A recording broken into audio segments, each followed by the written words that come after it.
Selamat siang buat saudaraku, dan kita tetap berjumpa lagi untuk di hari ini, entah edisi yang keberapa. Sudah banyak video dan konten empu yang ditampilkan dalam hampir setiap hari sesi pertemuan, dan ini teman-teman bisa melihat bilah belaluk yang sudah jadi empu buat kemarin.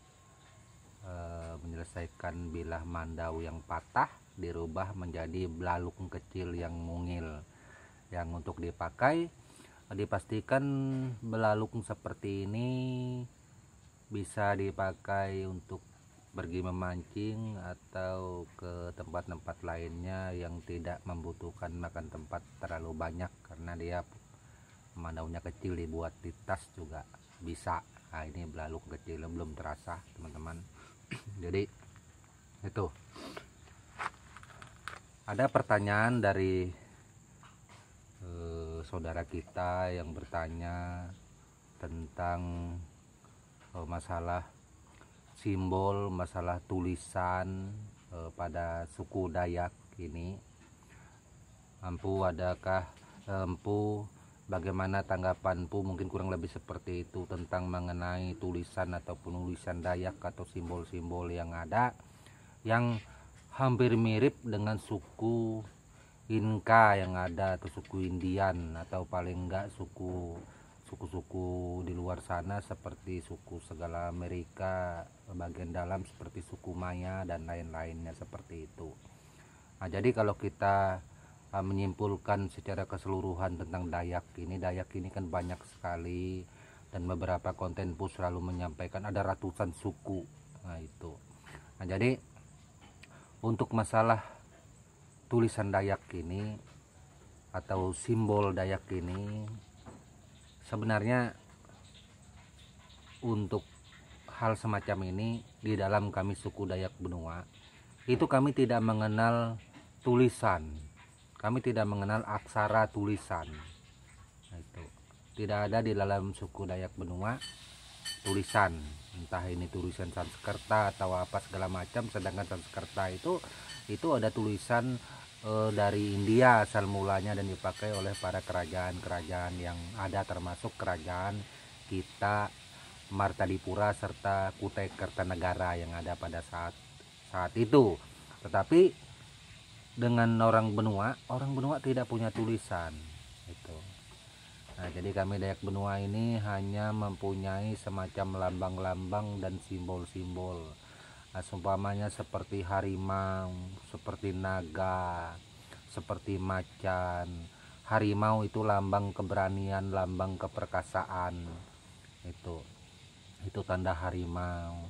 Meski diam, meski tidak menimbulkan sesuatu masalah dari sisi raut wajah adem, dingin, sederhana, tetapi perwujudan perwatakan daripada harimau atau timang sebenarnya apabila terganggu maka sangat membahayakan dan berbahaya sama sekali. Nah, itulah timang, lambang daripada kita suku Dayak Benua yang ada.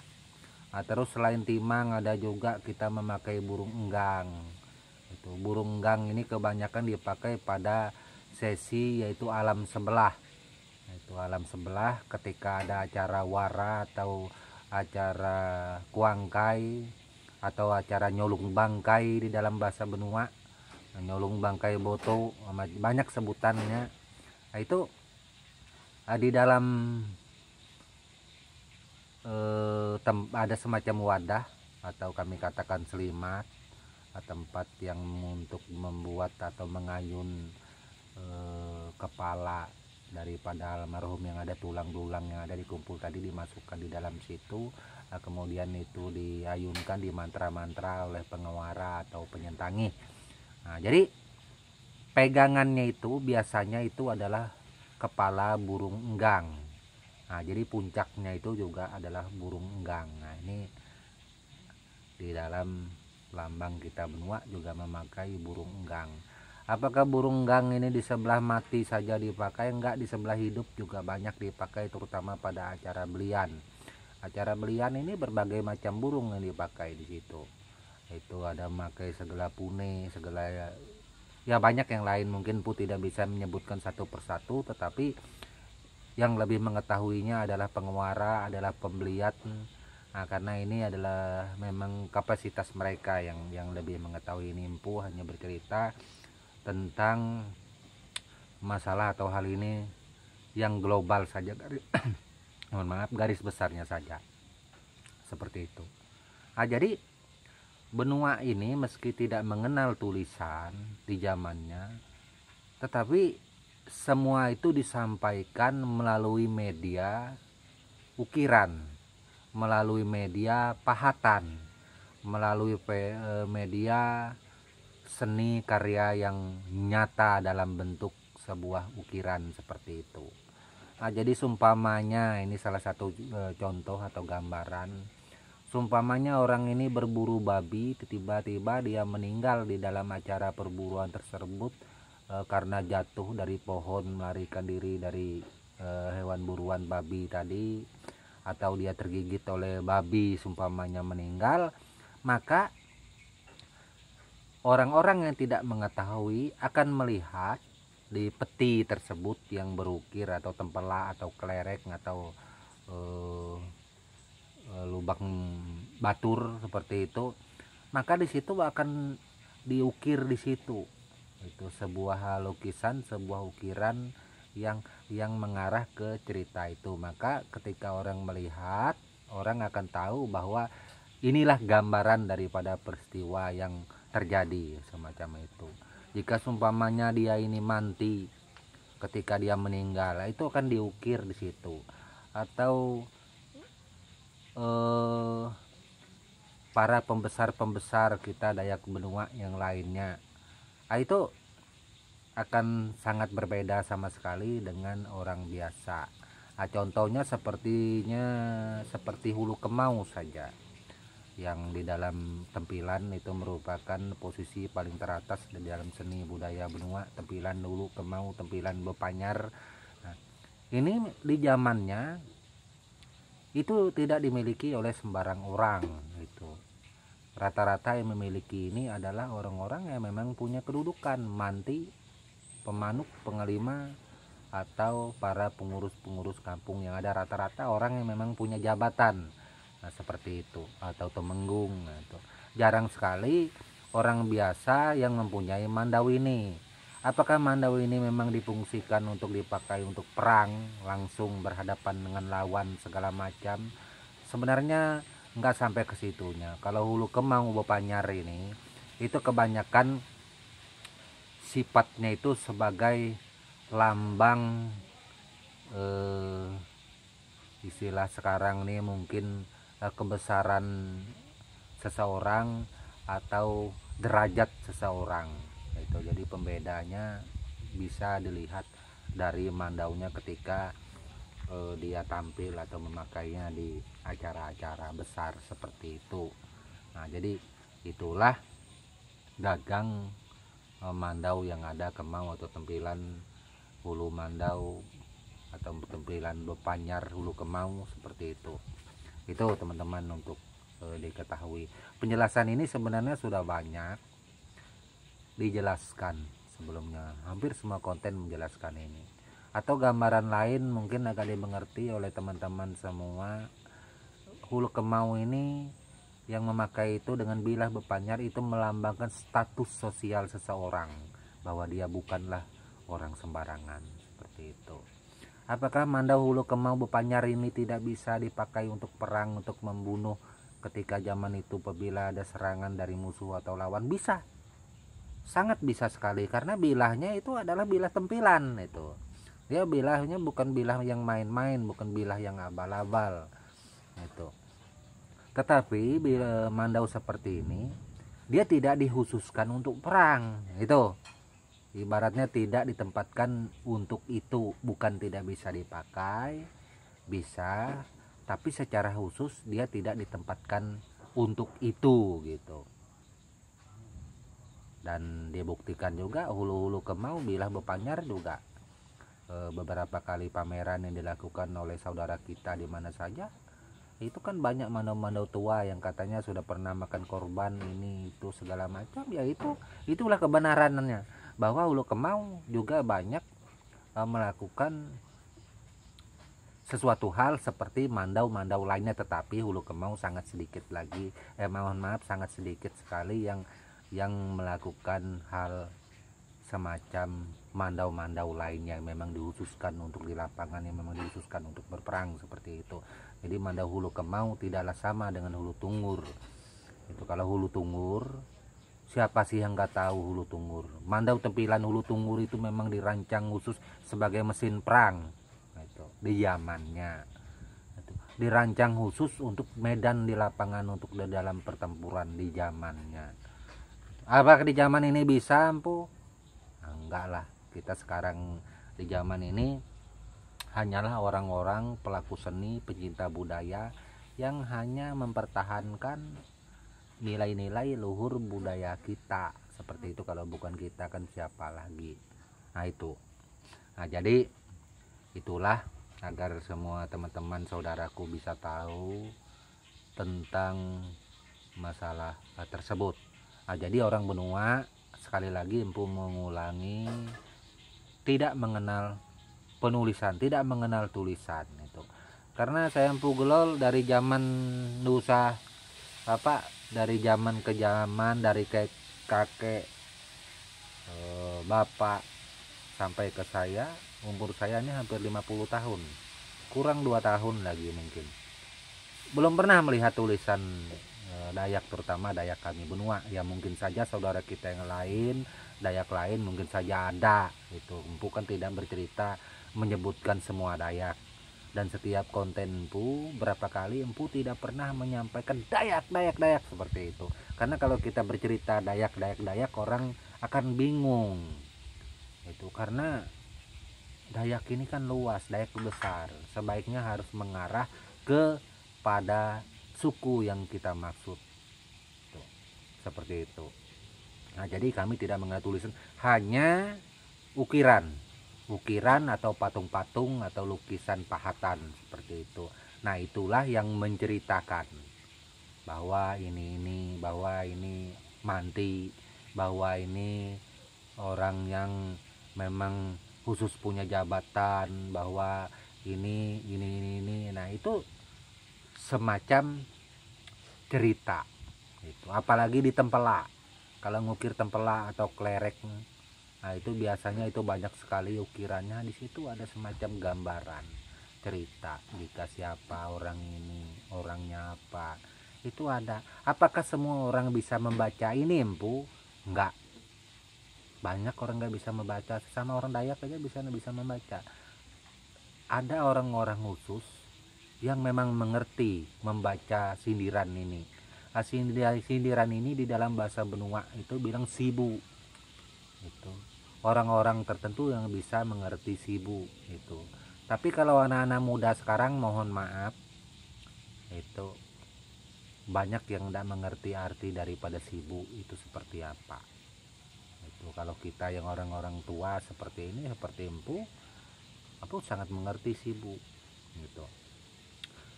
Memang harus diakui, saya Empu Gelol tinggal di Samarinda. Wah, Empu Gelol tinggal di Samarinda, di kota Samarinda. Empu Gelol bukan orang dari pedalaman kok, dia aja tinggal di kota. Nah itu, memang saya pada saat ini domisili tinggal di kota, tapi asal saya memang dari pedalaman seperti itu. Pengalaman seni yang saya miliki itu bukan didapat dari kota Samarinda, itu memang dari pedalaman. Dan kiprah Empu selama ini kebanyakan merambah di daerah pedalaman, terutama Kabupaten Kutai Barat. Itu banyak karya-karya Empu di sana yang Empu buat, patung-patung, tempela, blontak, terus tiang-tiang lamin yang diukir. Nah, kalau teman-teman ingin menyaksikan ini, melihat karya Empu yang ada, bukti nyata kebenaran apa yang Empu katakan ini, bahwa Empu tidak berbohong, benar apa adanya, silakan saudaraku buka channel atau konten Bawebongan. Konten Bawebongan itu itu istrinya empu, mamanya anak-anak. Itu pada saat ini beliau ke pedalaman sudah ada hampir semingguan, khusus membuat video ini. Mohon maaf, membuat video ini. Beberapa karya empu diambil di sana, divideokan oleh mamanya anak-anak. Channelnya yaitu Bawe Bongan.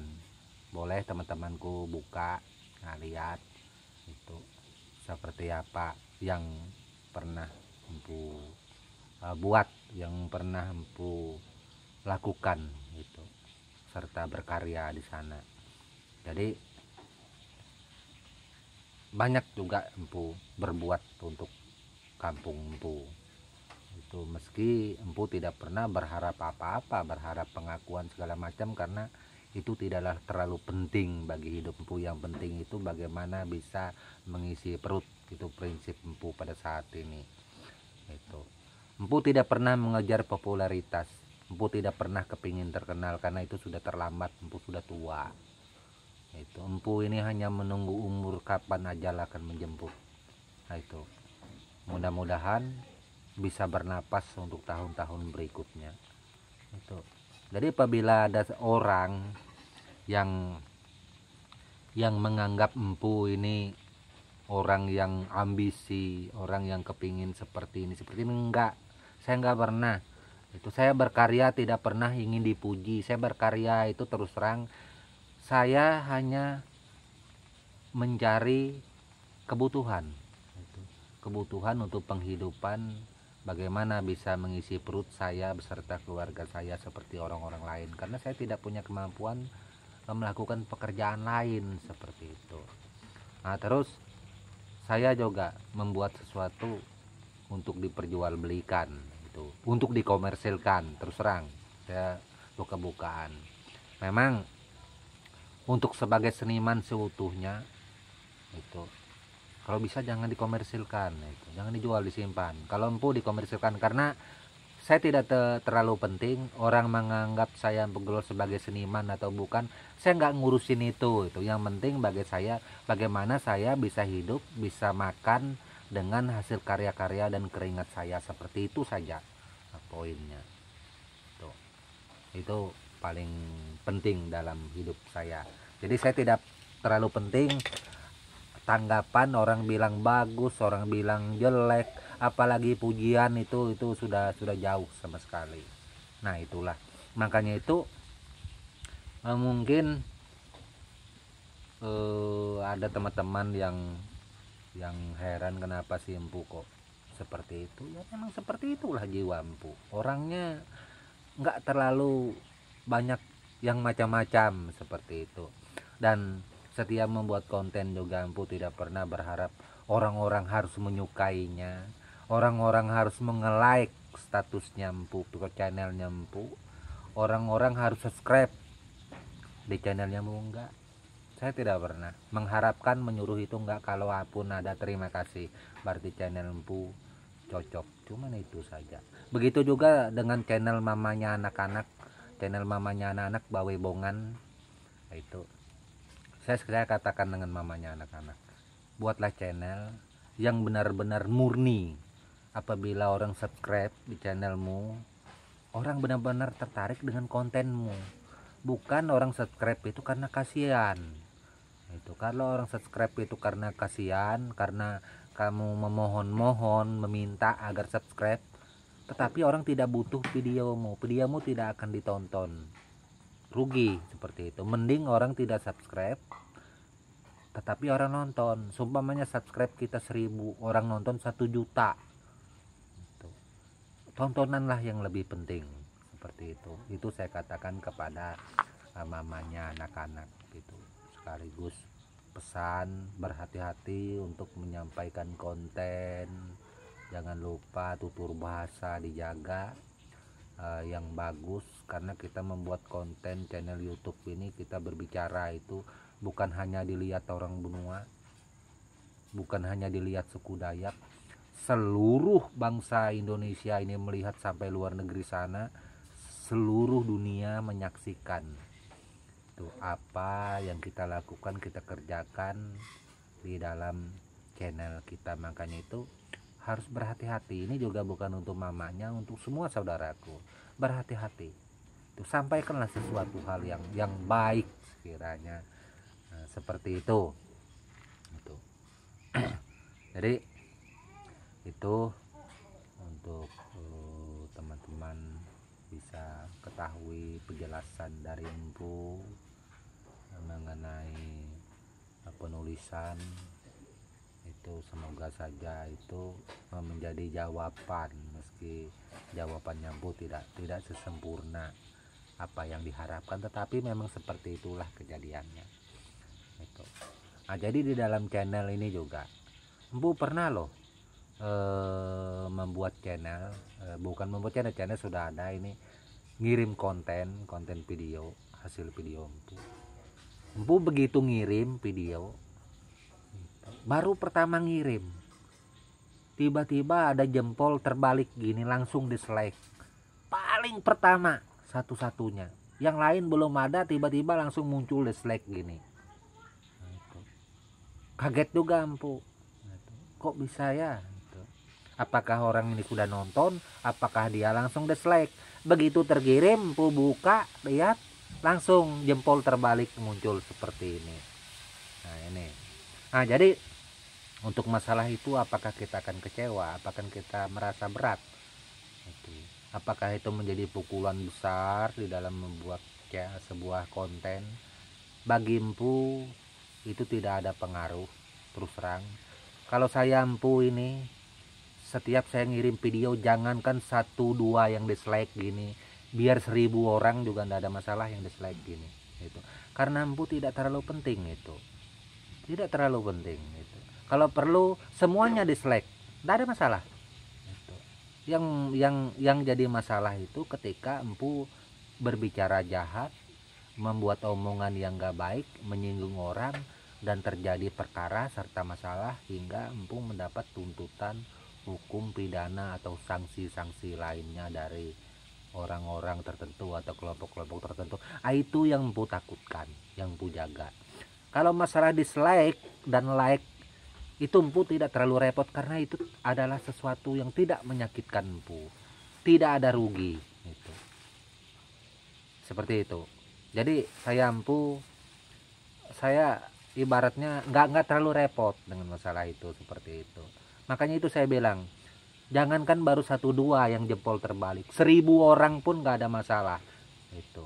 Kalau perlu, kata orang kan membuat channel YouTube, kalau yang nonton channel kita itu yang nonton itu 1000, tiba-tiba yang dislike itu sampai 1000 juga atau lebih, berarti video kita itu dianggap kurang bagus. Kalau saya nggak repot, jangankan itu 10.000 yang dislike juga nggak ada masalah. Nggak terlalu repot saya ini orangnya itu. Saya tidak mengurusin itu, yang penting saya jangan menyakitin orang itu.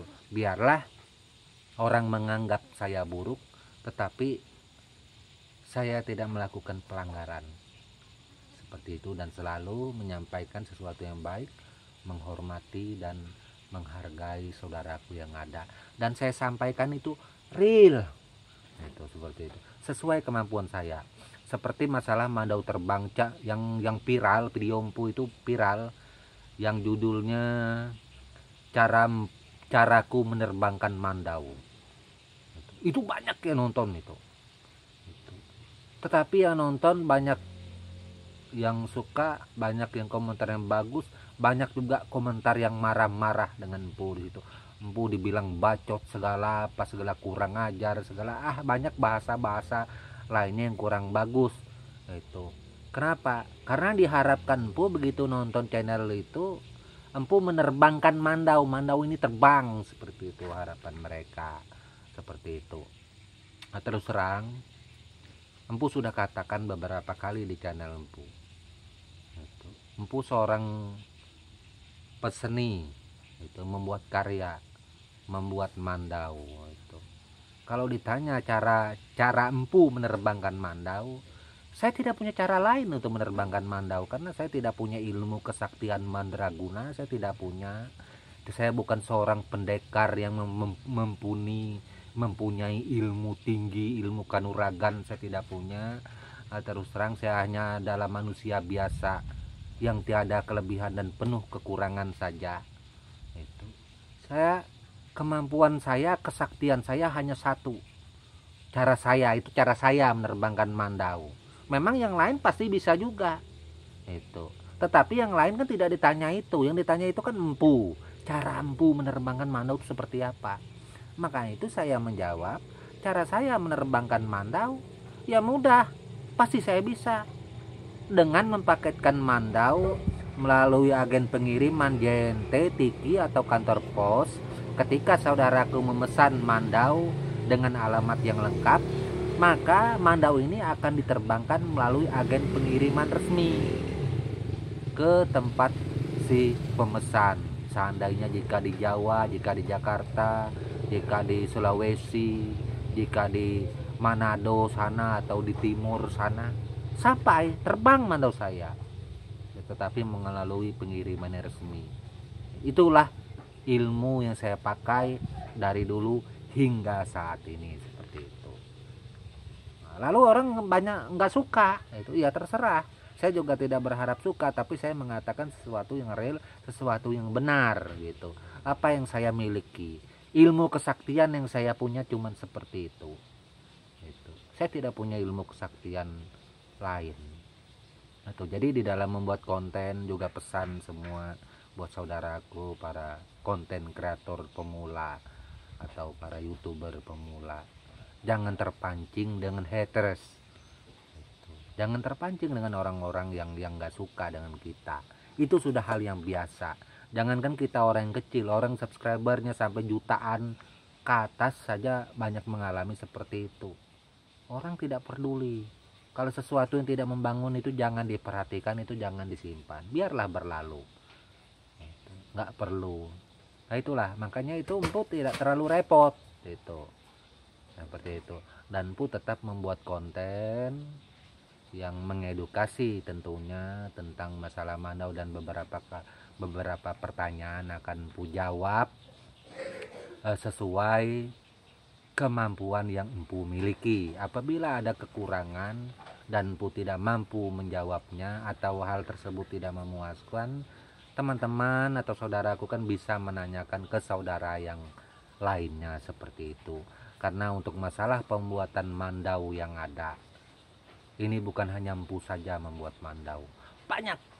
Coba aja buka di YouTube, mungkin ratusan bahkan lebih para pembuat mandau yang ada, yang berkisah tentang masalah mandau seperti itu. Mungkin saja di situ ada jawaban yang diharapkan atau lebih tepat. Mohon maaf, hari hujan, ada gangguan sedikit, mungkin suara empu agak terganggu ini karena sudah memang waktunya sudah hujan ini, seperti itu. Dan akhir kata mungkin hanya itu saja yang ku sampaikan untuk semua saudaraku. Saudaraku, semoga saja berguna dan bermanfaat selalu. Mohon maaf semuanya, siapa saja tanpa terkecuali, apabila ada kata atau bahasa yang kurang bagus dari empu. Empu juga menyadari segala kekurangan yang empu miliki. Terus terang, empu tidak ada kelebihan, justru kekuranganlah yang akan empu sampaikan kepada semua saudaraku. Itu, dan empu merasa empu juga bukan siapa-siapa, kita adalah sama. Itu, justru saya sangat menghormati dan menghargai saudaraku siapa saja. Itu, yang penting semua yang ku katakan artinya dengan sebaik mungkin, tak melukai hati semua saudaraku. Empu kepingin sesuatu yang disampaikan itu hal yang baik, seperti itu. Dan akhir kata empu ucapkan salam budaya serta tabe untuk kita semua. Amin.